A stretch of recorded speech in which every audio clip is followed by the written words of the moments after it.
The Meghan Effect struck again. And this time, a small jewelry company is talking about nearly $1 million in sales. When people say Meghan, Duchess of Sussex, doesn't move product, I honestly wonder if they're paying attention. A small Massachusetts company called Tiny Tags sent Meghan a personalized locket. It featured an H for Prince Harry on the front, with the initials of Prince Archie and Princess Lilibet hidden inside. Months later, Meghan wore that necklace during a Bloomberg interview with Emily Chang. The owner recognized it immediately, confirmed it was her design, and did exactly what every smart business owner should do. She created content around that moment and shared the story behind that necklace. The results speak for themselves. According to the company, Meghan wearing the necklace generated 1.9 million Instagram hits, more than $586,000 in revenue, and nearly $1 million in locket sales over time. What I love most is what the owner said. Meghan wasn't wearing it because it was Harry Winston or Cartier. She was wearing it because she's a mom. It was personal. It represented her husband and her children. That's what connected with people. If you're a woman building a business, partnering with Meghan, Duchess of Sussex, makes a lot of sense. She has a proven track record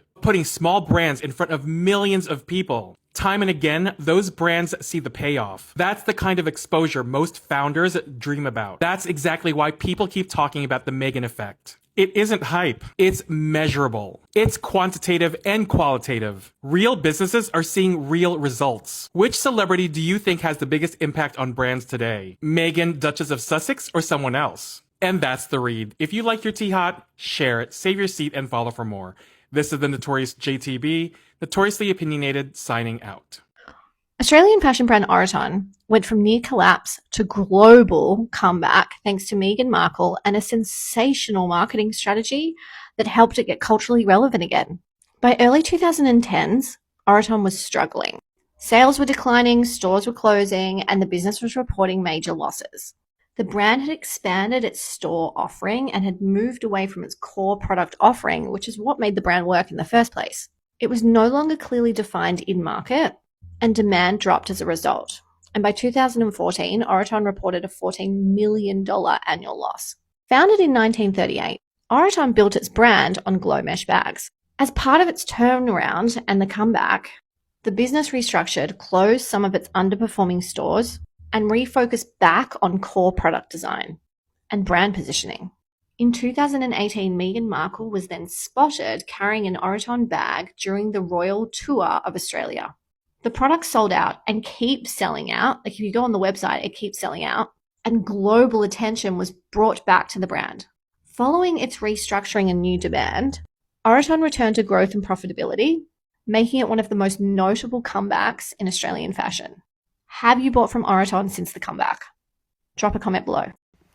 I'm going to be honest with you. I think the real point of contention between Meghan and a lot of people in the royal family was the fact that they don't want to have to work until they're forced to work.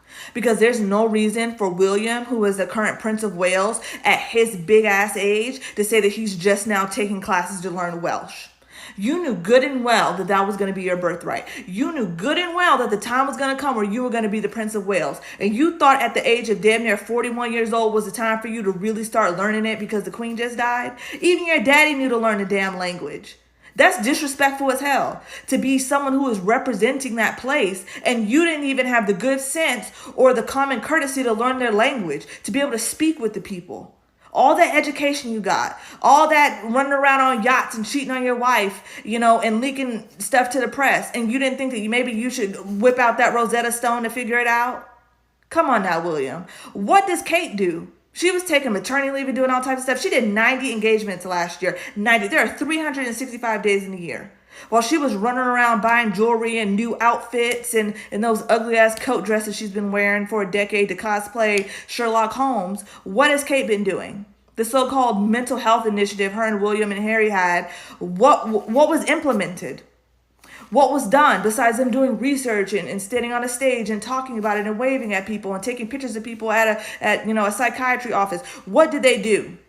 What do they do for the so-called education platforms that they're doing? When they go and read Green Eggs and Ham to a kindergarten class. Like, people do that on a regular Saturday morning at the local library. That is not anything groundbreaking.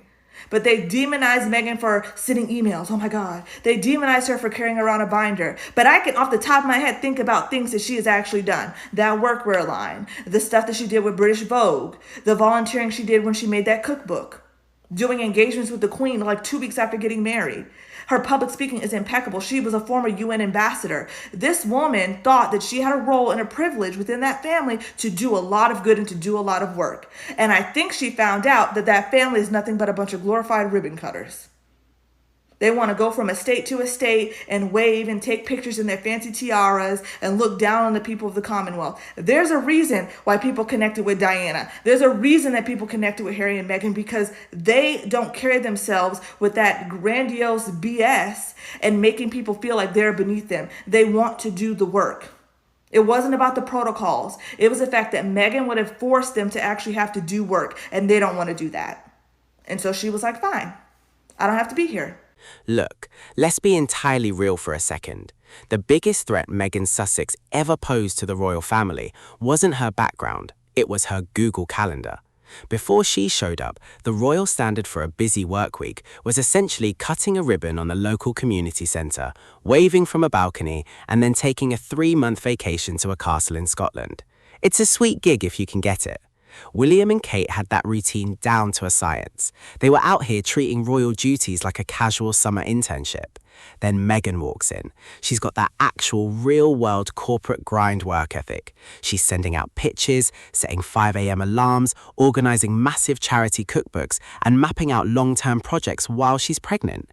She treated the job like she actually wanted to earn her keep, and that absolutely terrified them. Think about it in regular person terms. We've all had that one coworker. You're coasting at your job, doing the bare minimum, hiding behind your desk, and suddenly a new hire comes in overflowing with energy. They're hitting every deadline, launching new initiatives, and making the boss look at you like, wait, what exactly do you do all day? That was William and Kate. Meghan's work ethic accidentally held up a giant mirror to their laziness, and they couldn't handle what they saw. If Meghan kept outworking them, everyone would start realizing that the future king and queen were basically just professional seat warmers. So what did they do? Instead of stepping up their own game and matching her energy, they panicked. They got defensive, used the press to tear her down, and pushed her right out the door just so they could go back to their comfortable, slow-motion schedule. It's hilarious but sad. They literally chased away the one person who knew how to put in a real shift, all because they wanted to stay on the couch. Alright squaddies, before anybody starts shouting in the comments, let's talk about the numbers. Because numbers don't wake up in the morning and decide to join Team Meghan. They don't have feelings, they don't pick sides, they just sit there and tell the truth. So let's look at them. After Meghan was seen wearing a tiny tax necklace, the brand reportedly pulled in around 1.9 million Instagram views and close to $600,000 in sales. $600,000. Take a second and let that sink in. That's not somebody finding loose change under the sofa cushions. That's serious money. That's the kind of money that makes a small business owner jump out of bed and start dancing around the office. Now here's why this story is bigger than celebrity gossip. People hear celebrity stories every day. Somebody wore this, somebody carried that, somebody changed their hairstyle. Fine. But when one necklace helps generate that kind of attention for a small company, we're not just talking about fashion anymore. We're talking about business. We're talking about jobs. We're talking about somebody's dream getting a massive boost. That's real life. Tiny Tags wasn't some giant billion-dollar corporation that can throw endless cash into advertising. It's a business built by entrepreneur Melissa Clayton, someone who had to build her brand the same way thousands of business owners do, one customer at a time. Then Meghan wears one of the necklaces, and suddenly the whole world is looking. Melissa herself described the experience as pretty amazing, and honestly, I'd probably need someone to check my pulse if my company suddenly exploded like that overnight. Imagine checking your sales dashboard with your morning coffee and thinking your website had a technical glitch. No way. Refresh it. Refresh again. No, that can't be right. Refresh a third time. Oh, we're actually selling everything. That's the kind of surprise every entrepreneur dreams about. And here's where the conversation gets really interesting. We've been hearing for years that Meghan has no influence. Nobody cares. Nobody pays attention. She's irrelevant. Really? Because if that's true, how does an irrelevant person help bring nearly 2 million people to look at a small jewelry brand? How does an irrelevant person create sales figures that most small businesses would celebrate for years? Somebody's maths isn't adding up. Now squaddies, This is where the story gets really funny. Every few months, somebody confidently jumps online and announces Meghan has no influence anymore. Then, boom, another brand gets flooded with attention, another product starts flying off the shelves, another small business suddenly finds itself being talked about all over the internet. At this point, it's becoming a comedy series with the same ending every single season. Seriously, how many times are we going to watch this movie? Because here's what makes me laugh. The critics keep bringing opinions. The businesses keep bringing receipts, and receipts usually win. See, anybody can jump on social media and type, "She doesn't matter." Typing is free. But convincing thousands of people to visit a website, that's different. Getting customers to spend their own money, that's a whole different ballgame. People don't hand over their hard-earned cash because somebody wrote an angry headline. They buy because something caught their eye. That's what happened here, and that's why this conversation keeps coming back. Think about your own life for a second. If your cousin opens a small bakery and suddenly people are lining up around the block every morning, nobody's standing there saying, "Well, I don't believe those customers exist." The queue is right there. The bread is selling. The money is coming in. Case closed. That's exactly how business works. Success leaves footprints. You can argue with opinions all day long. You can't argue with a cash register that won't stop ringing. That's why I always smile when people say Meghan has no influence. Really? Then why do companies keep celebrating after being linked to her? Why do business owners keep talking about the sudden attention? Why do websites suddenly get flooded with visitors? Somebody has to explain that. And "I don't like Meghan" isn't actually an explanation. It's just an opinion. Those are two completely different things. Here's another thing regular people understand. Influence isn't about making everybody like you. Nobody on this planet is loved by everyone. Influence is about getting people's attention. It's about making people stop scrolling. It's about making someone say, "Where did she get that?" Or "I've never heard of this brand before." That's real influence. Not winning an argument on X. Not trending because people are shouting at each other. Real influence changes behavior. People click, people search, people visit websites, people buy. That's what businesses care about. The owner of a small company isn't sitting in the office counting nasty tweets. They're looking at orders. They're looking at new customers. They're looking at growth. That's the scoreboard. And that's where this whole "she has no influence" argument keeps running into a brick wall. Because every time critics try to close the case, another business ends up opening the books and saying, "Actually, business has never been better." That's got to be frustrating. Imagine spending years insisting someone has no impact, only to watch another company celebrate because that same person wore their product. Ouch. At some point, you've got to stop arguing with the internet and start looking at what's happening in the real world. The headlines will come and go. Comment sections will keep arguing. People will always have opinions. But sales, website traffic, customer interest, those things tell their own story. And lately, that story keeps saying the exact same thing. The Meghan Effect keeps showing up where it matters most, in the results. Now, squaddies, let's take Meghan out of the picture for just a second. Seriously. Because I think sometimes people get so caught up arguing about Meghan that they completely forget who else is winning here. The real heroes of this story are the small business owners, the people working long nights, the people packing orders in their garage, the people crossing their fingers every month, hoping enough customers show up to pay the bills. That's who this story is really about. Think about Melissa Clayton. She didn't wake up one morning and magically own a successful jewelry company. She had to build it. One customer, one order, one late night, one risk after another. Anyone who's ever started a business knows the pressure. You're checking your phone every 5 minutes. You're praying someone places an order. You're wondering if all the sacrifices are ever going to pay off. Then one day, everything changes.